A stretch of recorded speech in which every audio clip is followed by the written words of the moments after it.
Hello, everyone. Phil Lee returning with another episode of Civil War Chat. And if you'd like to subscribe, please click the subscribe button down here in the lower right and also the notification bell in the far upper right. Today is August 8th, 2022, and our topic today is Northern Negrophobia. Let's begin with that. No doubt, the media and the activists tearing them down justify the destruction of Confederate monuments on the premise that the South fought to perpetuate slavery and the North entered the war and fought to end it. Today's academics are comfortable acquiescing to that false public impression. Only if directly asked, quote, did the North go to war to end slavery, close quote, will they sometimes answer that the impression needs to be modified in two ways. First, they add that Northerners went to war to, quote, preserve the Union, close quote. The professors will not, however, explain that Southerners regarded that phrase, preserving the Union, as merely a euphemistic way of saying that the Northern objective was to coerce the seceded states back into the Union against their will.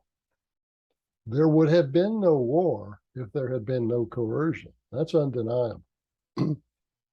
Northerners chose coercion and thereby inaugurated civil war. They chose coercion to avoid disunion, which they concluded threatened the prosperity of the truncated Union. About 10 northern states went so far to concede the point in formal legislative resolutions opposing Southern secession. The resolutions explained their reasons for opposing them, and they were opposed to secession because they wanted to avoid the economic consequences of disunion. That's the prosperity that they referred to. Now, second, some professors will also clarify that the North did not go to war to end slavery, but to prevent the spread of slavery to the federal territories west of Texas and the Missouri River. Such indeed is a specific plank of the 1860 Republican Party platform. The professors will not, however, explain that Northerners wanted to stop the spread of slavery because they wanted to stop the spread of blacks per se. They wanted Northerners to quarantine blacks in the South. And the professors, because of the current school of thought in the academia, will never, ever admit this. But let's look at the facts. Nobody should be surprised that Civil War era Republicans used the stop the spread of slavery trope as a code phrase for quarantining blacks in the South. Everybody knows today that Democrats employ similar deception regarding illegal immigration on our southern border. Although they pretend that their motive is humanitarian, that's a lie. Their true objective is to strengthen their party because they know that illegal immigrant descendants typically vote Democrat, as do the immigrants themselves should they become naturalized citizens. The Northern mantra of stopping the spread of slavery began 15 years before the Civil War in 1846, when Pennsylvania Congressman David Wilmot attached a rider to a military funding bill. Known as the Wilmot Proviso, it stipulated that slavery would be outlawed in any of the territories acquired by the war, or acquired as a result of the war.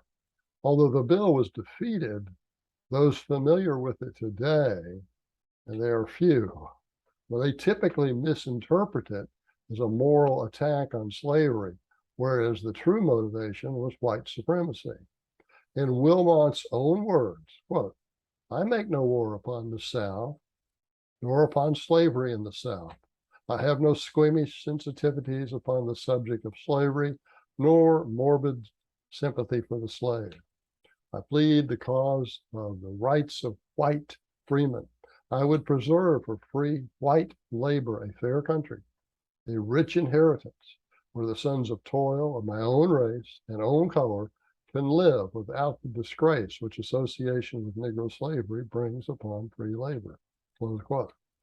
8 years later, in response to the Kansas-Nebraska Act authorizing slavery in the Western Territories, when there is a popular vote within that territory in favor of slavery, well, future President Abraham Lincoln opposed that act, and he opposed it by declaring the whole nation is interested that the best use shall be made of these Western territories. We, meaning Republicans, want them for the homes of free white people, close quote. 3 years before the Civil War started, Illinois Republican Senator Lyman Trumbull said, quote, "We, the Republican Party, are the white man's party," close quote. That same year, Massachusetts abolitionist Republican Senator Henry Wilson said, quote, "I do not believe in the equality of the African and white races," close quote. 3 months before the opening shots of the Civil War, Texas Senator John Reagan ripped the mask off the hypocritical Northerners in a speech before the Senate.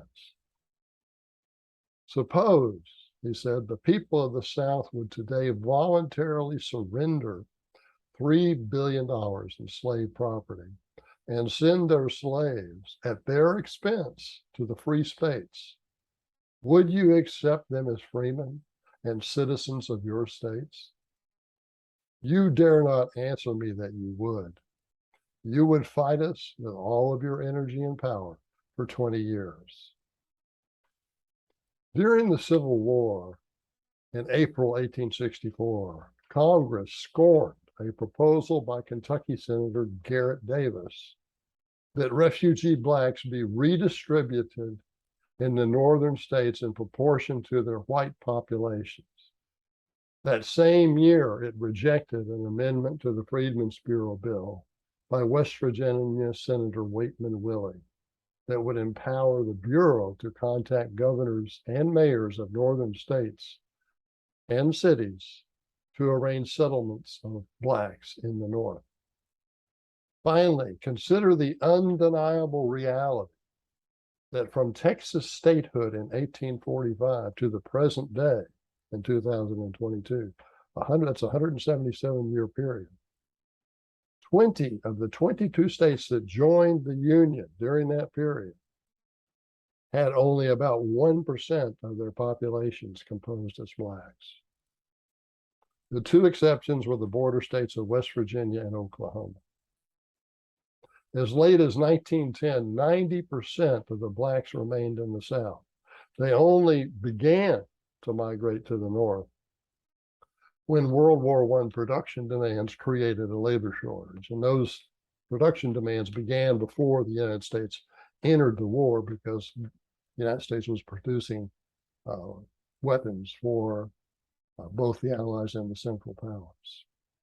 So, in conclusion, if today's anti-statute mobs were to realize that Civil War era Northerners wanted to keep blacks quarantined in the South because of their Negrophobia, these anti-statute mobs might well turn their attention to tearing down statues to Northern Civil War heroes.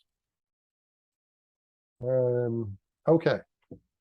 So if you want to learn more about this, I think you can get a lot of this in my book, Causes of the Civil War. It's $22 at Amazon. They also have an audio version there. That's good if you want to listen in your car or while you're exercising. It's really my only book that has an audio version. So I keep forgetting to mention that, but it's a good way to get the book read. If you want an autographed copy, it'll be $4 extra, but I'll cover the postage. And so $26. Just email me, Phil, PHIL _ Lee, LEIGH at me.com. And I'll see that you get a copy. Okay, that's our show for today, and thanks for watching.